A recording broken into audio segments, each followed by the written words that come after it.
Welcome to another MSP 360 Tech Bites.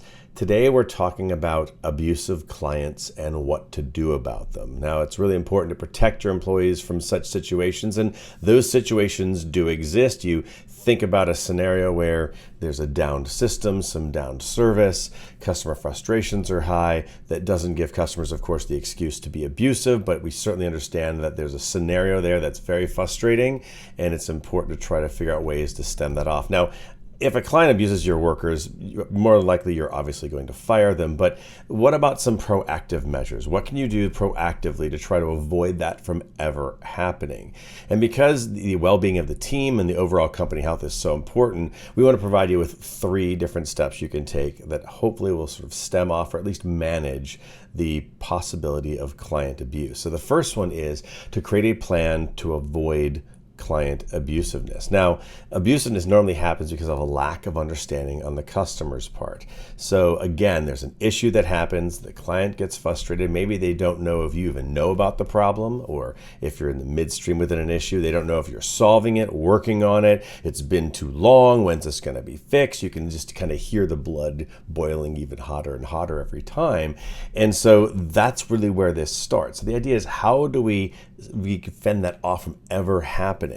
And the first thing here is to establish clear client relationship policies, discuss with the client how communication should happen.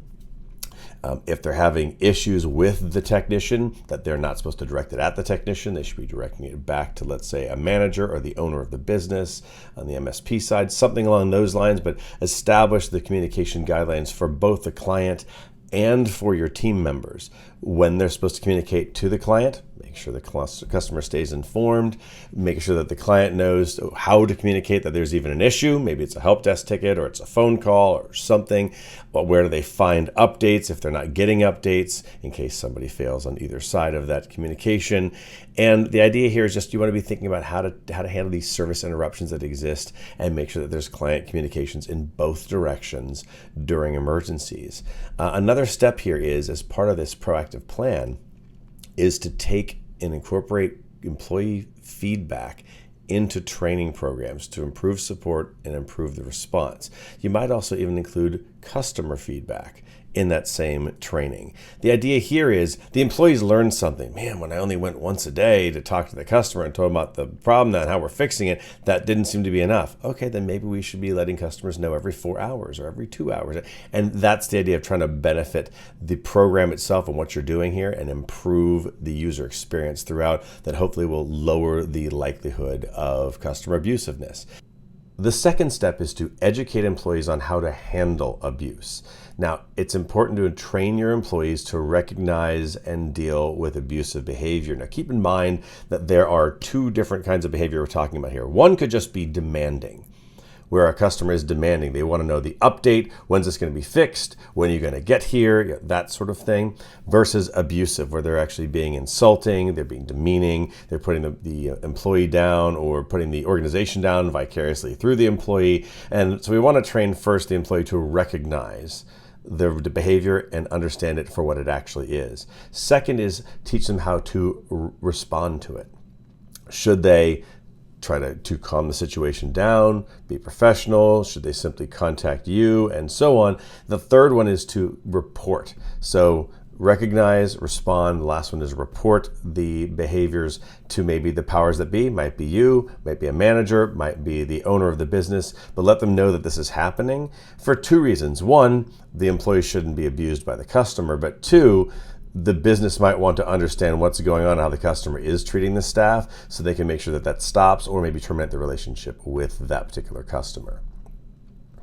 The third way that you can help deal with customer abuse is to support your employees. You want to stress the importance to them, that you have empathy for them, and support for them when they're facing situations like this. You can have one-on-one meetings with them to discuss the experiences they're having, makes you try to prevent burnout proactively here. Also want to encourage a sense of understanding for both sides of the conversation. To the employee, they might see it a certain way, the client might see it another way, and they need to be able to see the client's way. Maybe that would be part of them being able to calm the situation down themselves, but also it's important for managers and business owners of MSPs to also understand both sides of the story, because the team member might not be right. It's possible.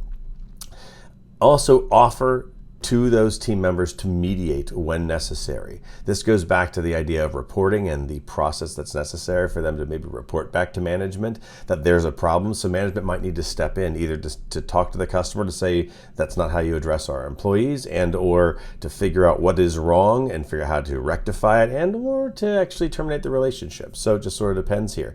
So just in conclusion here, there's important to have a stance against client abuse on your employees. You want to make sure that your team is protected from that abuse, both with some proactive measures in place with communication, some training of the employees, and then also making sure that you have a way to respond as well. And try to always make sure that your team is respectful of the clients regardless, as the end result might be simply a termination of that client, but hopefully the goal here is to try and to stem this down to something as minimal as possible, try to prevent client abuse as much as we possibly can. Hope this was informative. Thanks for watching. This has been another MSP 360 Tech Bites.